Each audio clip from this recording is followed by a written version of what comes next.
Why does an empty room sometimes feel like it has one more person in it? Not in front of you, behind you. You can be completely alone, door locked, phone in your hand, nothing moving. Then your shoulders change before your thoughts do. Your neck tightens, you stop scrolling, and some quiet part of your brain says, turn around. That feeling is strange because it does not arrive as an idea. It arrives like a location, not I am nervous, more like something is 2 steps behind my left shoulder. Most of the time, when you turn, nothing is there. But the feeling does not seem fake while it is happening. It feels physical, almost placed into the room. So what is your brain doing? One answer starts with a simple problem. You do not see the world all at once. You see a piece of it. The rest is built from memory, sound, expectation, and body signals. Your brain is constantly guessing what the room is like outside your eyes. The space behind you is the hardest part of that guess. It is close to your body but hidden from your vision. That makes it important. Researchers describe the space around the body as special. It is not just empty air. Your brain tracks it as a kind of moving safety bubble. If a hand comes near your face, you blink before you write an essay about it. If something brushes your shoulder, you react before you calmly identify the object.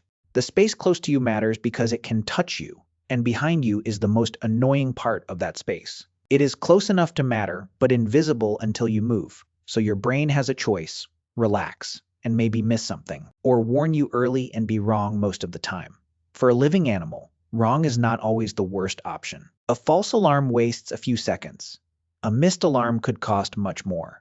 That is one reason fear can feel overbuilt. It is not designed to be fair. It is designed to be fast. This does not mean every weird feeling is an ancient survival alarm, but it helps explain the shape of the feeling. Your brain does not need proof before it starts preparing you. It only needs enough uncertainty. Darkness adds uncertainty. Silence can add uncertainty. Fatigue can add uncertainty. Even a half-heard sound can give your brain just enough material to begin drawing a person in the blank space. A floorboard clicks, your hoodie shifts against your neck, the air conditioner changes tone. None of these things is a person, but your brain is not asking what is the most boring explanation. It is asking, what should I be ready for? And a nearby person matters more than a random noise. That is why the feeling often has a human shape, not a falling rock, not a chair. Humans are social animals, and other humans are some of the most important things in our world. They can help us, threaten us, watch us, follow us, judge us, touch us. So when a signal is vague, your brain may lean toward an agent, someone with intention, someone who might move next.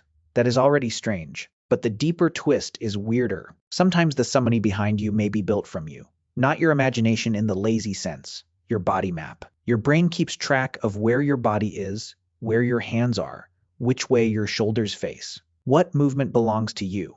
Most of the time, this works so smoothly that you never notice it. You reach for a cup without staring at every joint in your arm. You walk through a doorway without measuring your shoulders. You know where you are because your brain is constantly updating a model of your body. But body maps can be fooled. In classic body illusion research, people can begin to feel that a fake hand is connected to them when touch and vision are matched in the right way. That is a clue. Your sense of the body is not a fixed photograph. It is a construction. And if the construction gets messy, the result can feel very real. In rare neurological cases, researchers have reported people feeling a shadow-like presence near their body when certain brain areas involved in body and self-location were disturbed. In another line of research, scientists used a robot setup to create a mismatch between a person's movement and a touch on their back. When the timing was slightly wrong, some people reported a strange presence behind them. That does not mean your bedroom feeling is the same as a lab experiment, but it points to a powerful idea.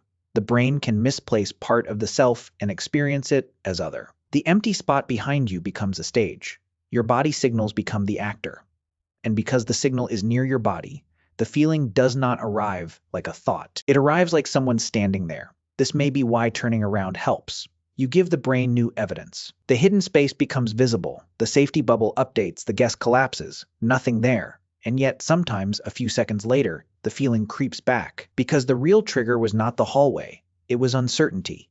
The brain hates an unchecked space behind the body, especially at night, especially when you are tired, especially when your attention has already been pulled inward by a sound, a memory, or a bad mood. Then, the mind does something almost artistic. It fills the unseen with the most important shape it knows. A person. This is also why blankets can help. Doors can bother us, and a wall behind the bed can feel safer than open space. Your brain likes boundaries. A wall is information. A closed door is information. A blanket is information. They tell the body there is less unknown touching your edge. But an open, dark space behind you gives the brain too much room to guess. The important part is not that you are foolish for feeling it. You are not. The feeling may be wrong, but it is not random. It is the brain doing a fast, protective, sometimes clumsy job with incomplete data. It maps the body. It watches the near space. It listens for agents. It would rather make you turn around for nothing than let something approach without warning. So the next time you feel someone behind you, you can still checking once is human. But after you look and the room is empty, you can give the feeling a better name. Not a ghost. Not proof. Not weakness. A prediction. Your brain drew a person into the one place it could not see.